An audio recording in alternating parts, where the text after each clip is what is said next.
നമ്മളിന്ന് ഒരു north Indian ഡിഷായിട്ടുള്ള aloo പൊറോട്ടയാണ് ഉണ്ടാക്കാൻ പോകുന്നത്. അതിന് വേണ്ടിയിട്ട് നമ്മൾ ആവശ്യത്തിനുള്ള ഗോതമ്പ് പൊടി അതിലേക്ക് ഓയിൽ തൂവി കൊടുത്ത് ചൂടുവെള്ളത്തിൽ നന്നായിട്ടൊന്ന് കുഴച്ചെടുക്കാം.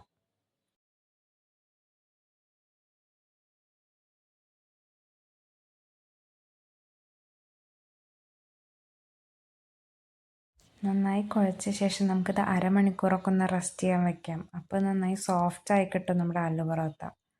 നമുക്കിനി മസാല തയ്യാറാക്കാം. അതിനായിട്ട് നമ്മുടെ ആലു, അതായത് പൊട്ടാറ്റോ, അത് നന്നായി ഒന്ന് ഇനി നമുക്ക് മസാല പ്രിപ്പയർ ചെയ്യാനായിട്ട് ചീൻചട്ടിയിലേക്ക് ഓയിൽ ഒഴിച്ച് അതൊന്ന് ചൂടാവുമ്പോൾ സബോള, വെളുത്തുള്ളി, ആവശ്യത്തിനുള്ള ഉപ്പും കൂടി ചേർത്തൊന്ന് വാട്ടിക്കൊടുക്കാം.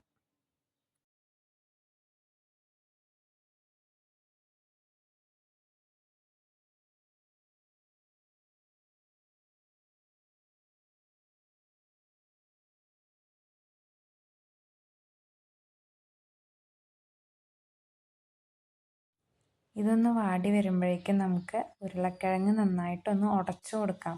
ഒരു തരി പോലും കട്ട ഉണ്ടാവാൻ പാടില്ല. നമ്മൾ ഈ പൊട്ടാറ്റോ ആഡ് ചെയ്യണേക്കാട്ടും മുന്നേ ചിക്കൻ മസാല ആവശ്യത്തിനുള്ളത് ആഡ് ചെയ്തിരുന്നു. നമ്മൾ ഷൂട്ട് ചെയ്യാൻ വിട്ടുപോയതാണ്. അതിനുശേഷം മല്ലിയില ഇട്ട് കൊടുക്കുന്നുണ്ട്, കുറച്ച് കൂടുതൽ ഇട്ട് കൊടുക്കുന്നുണ്ട്.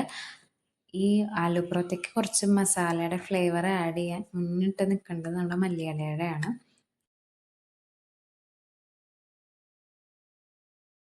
നമ്മുടെ മസാല നന്നായി ഒന്ന് ഉടച്ച് അതിലേക്ക് ഗരം മസാല, കുരുമുളക് പൊടി ഒക്കെ ആവശ്യത്തിന് നമ്മൾ ചേർത്ത് കൊടുക്കുന്നുണ്ട്.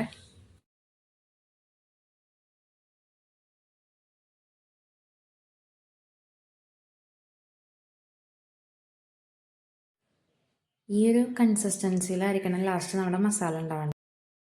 നമ്മൾ ചപ്പാത്തിക്ക് എങ്ങനെയാണോ പരത്തുന്നത് അതുപോലെ ഒന്ന് കുറച്ച് പരത്തിയിട്ട് നമ്മൾ ഈ മസാല ഇതിലേക്ക് ഫില്ല് ചെയ്ത് അതൊന്ന് ഇതുപോലെ ഒന്ന് ഫില്ലാക്കി ഒന്ന് ചെറുതാക്കി പരത്തി കൊടുക്കാം.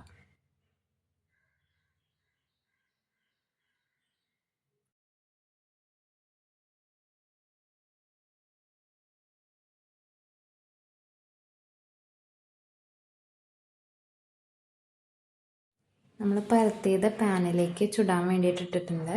നമ്മളൊരു ചെറിയ തുണിയിൽ വെളിച്ചെണ്ണ ഒന്ന് ഒപ്പി അത് ഇതിലേക്ക് ഒന്നിങ്ങനെ അമർത്തി കൊടുക്കുന്നുണ്ട് എല്ലാ ഭാഗത്തും. ഇനി അത് മറച്ചിട്ടിട്ടും ഇതേ സെയിം നമ്മൾ തുണിയിൽ വെളിച്ചെണ്ണ മുക്കിയിട്ടൊന്ന് പ്രസ് ചെയ്ത് കൊടുക്കുക. നല്ലോണം വെളിച്ചെണ്ണ സ്പ്രെഡാക്കാൻ ശ്രദ്ധിക്കണം, അല്ലെങ്കിൽ അത് ഹാർഡായിട്ട് മാറും. നമ്മൾ ചൂടാവുമ്പോൾ തന്നെ നമുക്ക് കാണാം അതൊന്ന് പൊള്ളച്ച് വരുന്നത്.